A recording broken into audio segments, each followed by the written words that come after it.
Hi everyone, it's Erin from the Provincial Farmhouse. Today I'm going to be creating a whimsical spring storybook. For my project, I'm going to be using this hardcover book that I thrifted. I'm going to open it up to approximately the center, and then I'm going to add some of my Sealy's Quickset wood glue to a plastic container. I'm going to add some water, stir it together, and then I'm going to start applying it to my book. So this watered down glue mixture is going to make the pages stiffer. It's going to help the pages stick together, and I tend to do about 3 coats of this, and I make sure that all of the pages are getting this mixture. So the edges of the pages, on the sides and on the bottom.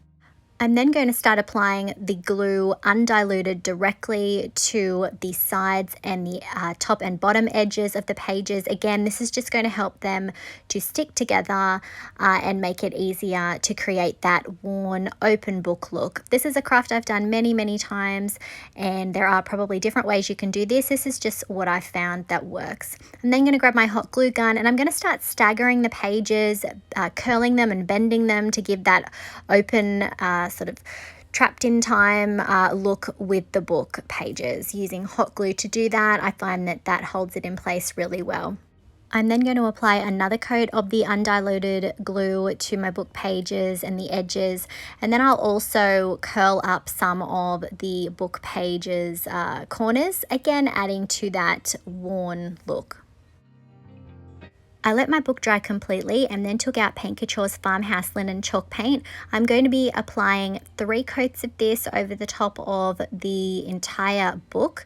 The 3rd coat, however, was mainly focused on the letters, the words on the page, to make sure that they were completely covered. When that was dry, I took out Redesign's new Bunnies Trails transfer. This is a mini transfer. It's 3 pages of beautiful Easter and spring style designs, and I'm going to be building a sort of storybook scene here. So I'm going to begin by cutting out this little rabbit here. Definitely reminds me of Peter Rabbit, and then I'm also going to cut out that tree. I'll probably also be using the butterflies and also this little log and fence piece as well. Next, I took out Redesign's Finley mold. I'm going to be dusting the larger of the frame designs with cornstarch, and then I'm going to work my dust air dry clay into that mold design, and I'm just pushing that clay out. I find when working with the Redesign molds that it's easier to sort of push the clay out to the side. Once I'm happy with how that's looking, I'm going to begin to start flexing my mold. This is going to help that clay to release, and then I'm actually going to flip it over on top of the book itself because it is quite a delicate, thin casting, and I'm just rolling that mold back to release the casting. I'm then going to gently lift up pieces of the mold and add my wood glue to the back so that I can glue it down on my book page.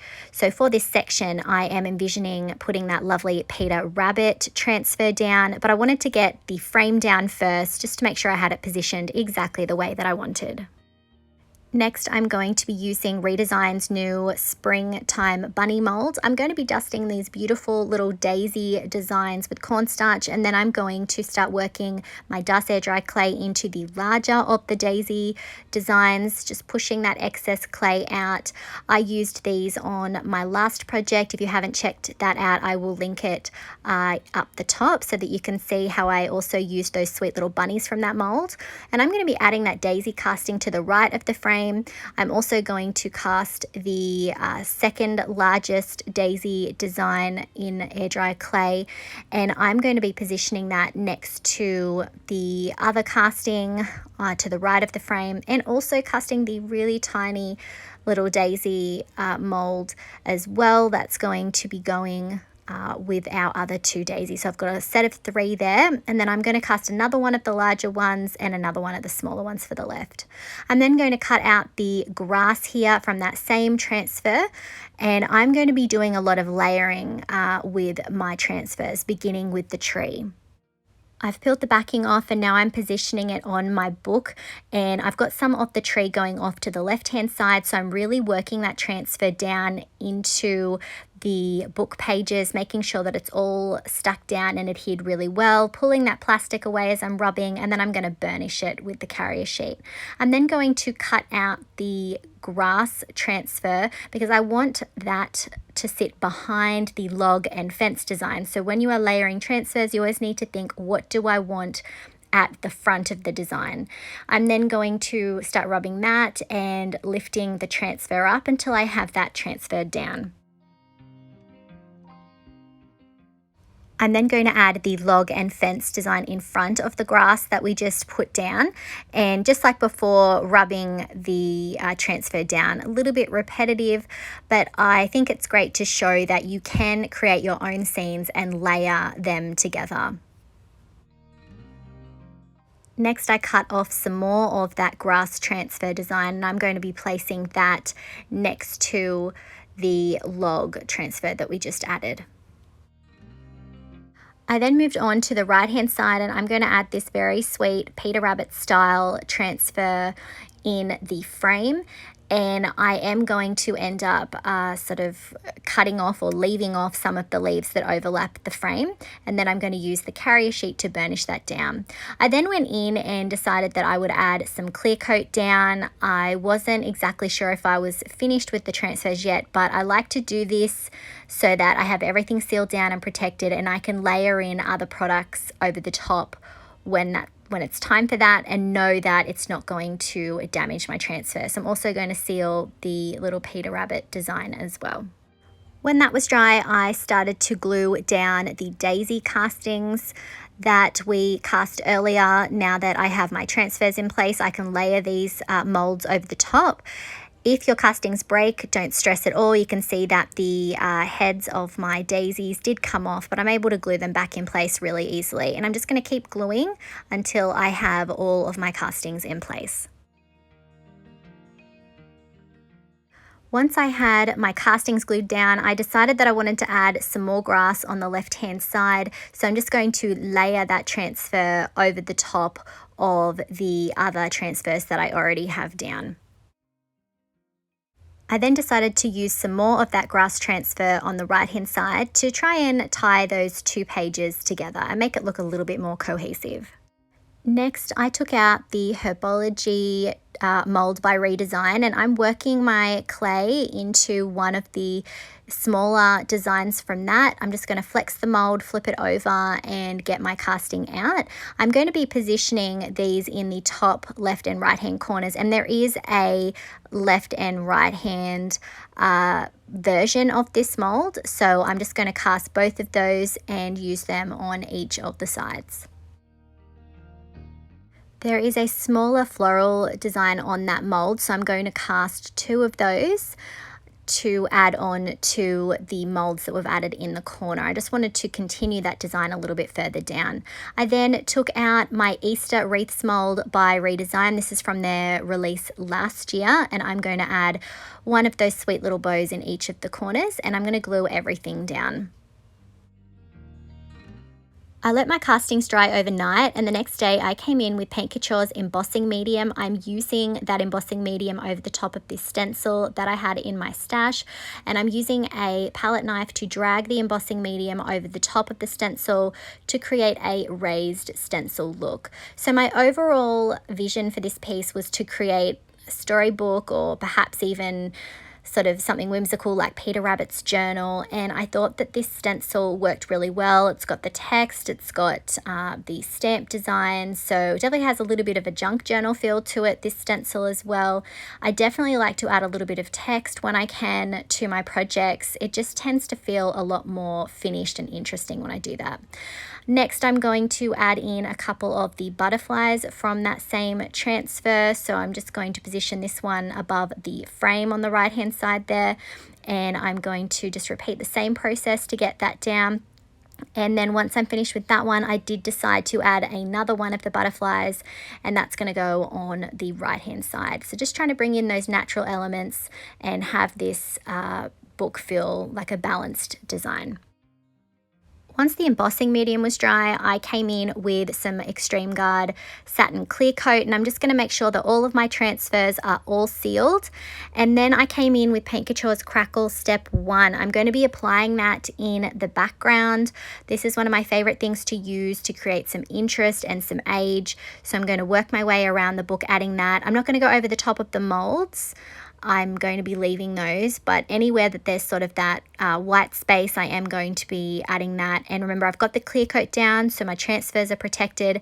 I didn't go in all the way over the top of the stencil. I just sort of had the crackle going in and out of that stencil design. After about 30 minutes, I came in with Crackle Step 2 because Crackle Step 1 was feeling sticky and tacky to the touch. That's when you know that it's ready. And I'm going to continue to add that Crackle Step 2 in the same places that I added Step 1. When that was dry, I took out Paint Couture's Light Brown Sugar Antiquing Glaze. I'm going to begin by adding it to my clay castings first. I'm going to work that glaze into all of those crevices. This is going to really bring out a lot of definition. And then I'm going to use a wet wipe to pull it back from the high points. I really love to do this when I'm painting. It creates these sort of shadowy, lower level details, and then I come in with color later. I'm going to continue to add that glaze over the top of all of the areas that I had that crackle, but I'm going to work in sections so that I'm able to pull back as much of that glaze as I want. I don't want this to be too grungy, but I do want it to have that old world feel. If I inspire you to try any of the Paint Couture products used in today's video, I would really appreciate it if you would use my affiliate link. I will put it in the description and on the screen. I just get a little thank you from Paint Couture in return. I know that the vintage look isn't for everyone, so remember you can definitely leave this step out and you could just come in when I start adding colors. But I really love incorporating the glaze, and you'll see shortly that I end up switching over to using Paint Couture's Duck Egg chalk paint. I'm going to go in and I'm going to start sort of dabbing that on. I've still got a little bit of moisture on my page, so I'm able to have this be a soft, almost watercolor look. I'm going to wipe it off from any of the areas where it overlaps with the transfer. I'm basically trying to paint in a sort of storybook blue sky in the background, and I love the combination of this with the light brown sugar antiquing glaze. It definitely softens it, definitely gives it that sort of storybook vintage look. So I'm going to be sort of going back and forth using the antiquing glaze, then coming in with the duck egg blue. The antiquing glaze is really going to pick up a lot of the details and definition of this raised stencil that we added in the embossing medium, so I'm also allowing it to catch those details as well. I'm then coming in with a wet wipe to pull back some of that glaze from the top parts of the letters, so you'll still see some of the white of the embossing medium. And then again, just going in and adding in some of that lovely duck egg blue so that it looks like a lovely blue sky. And I'm not doing it in all the areas because I think it sort of lends itself to looking a bit like maybe there's clouds in the sky as well. And I think this was a really nice touch and definitely adds to that whimsical storybook feel.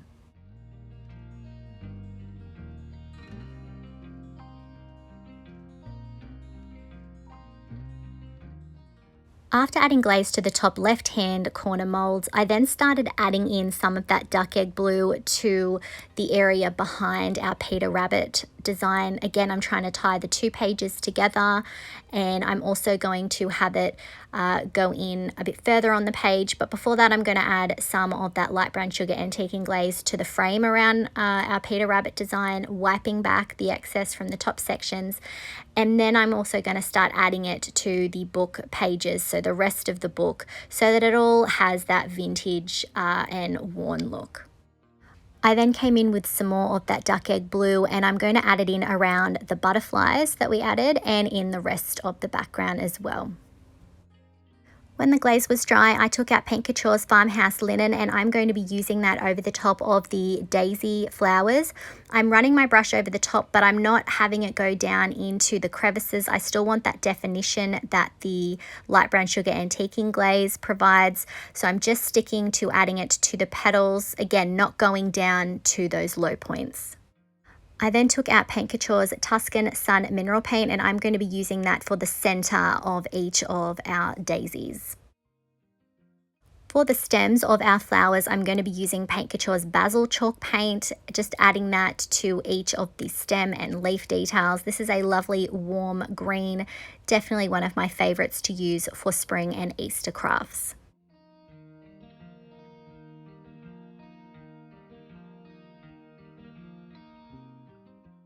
After I finish adding the basil chalk paint to the daisies on the left-hand side of our book there, I'm also going to continue to use the same color on the greenery castings that we added up the top. Now there are some flowers on these castings as well, so I am going to avoid putting any of that basil on those. I did then come in with Paint Couture's Farmhouse linen, and I'm adding that to the little flowers up the top.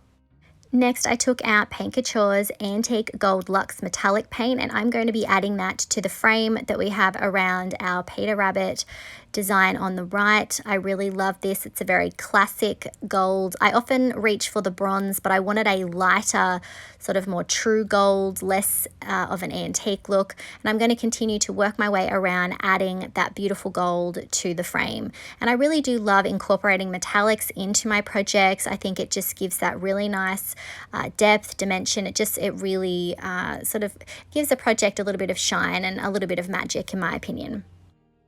I then repositioned the stencil that we used earlier, and I'm going to go in and stencil over the top of the B letter design with that antique gold. Next, I took out Paint Couture's Sky Blue Luxe Metallic Paint, and I'm going to be using that to go over the top of the sweet little bows that we put in the top left and right hand corners. Now obviously you can go in with whatever color you wanted, but I felt like this blue was perfect. It ties in with Peter Rabbit's lovely little waistcoat.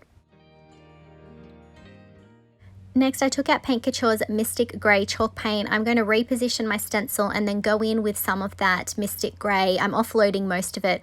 I'm not going for full coverage. I just want to have some of the letters be a little bit darker, just to add a little bit of interest to the page.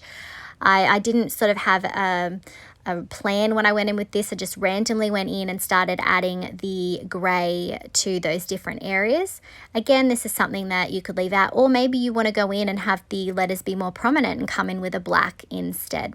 Once I was finished with adding some of that Mystic Grey and I took the stencil away, I did use a wet wipe to pull back some of it, make it a little less harsh, get it to fade a little bit more. Next, I came in and did some dry brushing with Paint Couture's Farmhouse linen over the top of the daisy stem castings. This is going to help highlight a lot of that definition, and I'm also going to add that dry brushing technique to the greenery in the top left and right hand corners.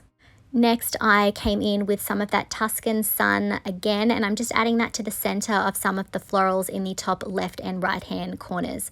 I then took out Paint Couture's Ballet Slipper. I'm going to go over the top of our Peter Rabbit design there, just on his little bow. It was a lovely soft pink, but I wanted to draw more attention to it, and I think this pink tied in perfectly with that. So I'm just going to go in with one coat of that lovely pink metallic. And then I went in and added some of that ballet slipper to some of the little floral buds that we had in the top left and right hand corners. I'm definitely sticking with more of a pastel color scheme today. Next, I took Antique Gold Luxe Metallic out again, and I'm going to be running that over the edges of the pages so that it looks like it has those lovely gold tipped pages. And I did begin by adding it with a brush, but in the end I did decide to switch over to using a sponge. This is definitely something I like to incorporate if I can, using the sponge to go around the edges. And I also like to go around and add that antique gold around the top edges of the page as well, and the sponge is perfect for that because you just have little bits of that gold peeking over the edges of the book pages.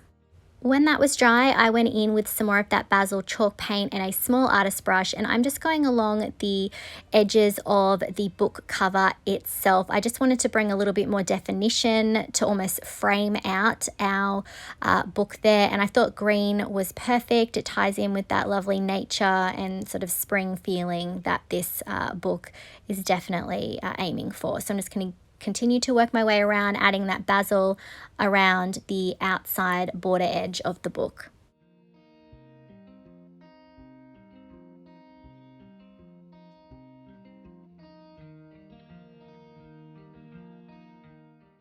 Finally, when that was dry, I took out this gold ribbon that I picked up at a dollar store here in Australia, and I'm just going to cut that to size. So this is going to be our page keeper ribbon, and then I'm going to add some glue to the top part of the book, and I'm going to be gluing the ribbon down and sort of poking it down into that little gap there.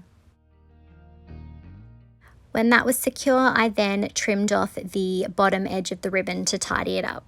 And here's a look at our Whimsical storybook.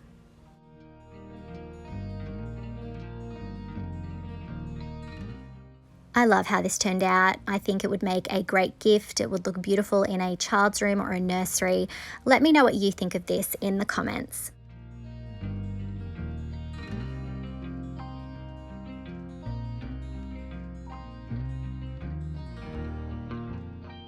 If you enjoyed today's video, I would really appreciate it if you would hit that like button, comment, and share it out.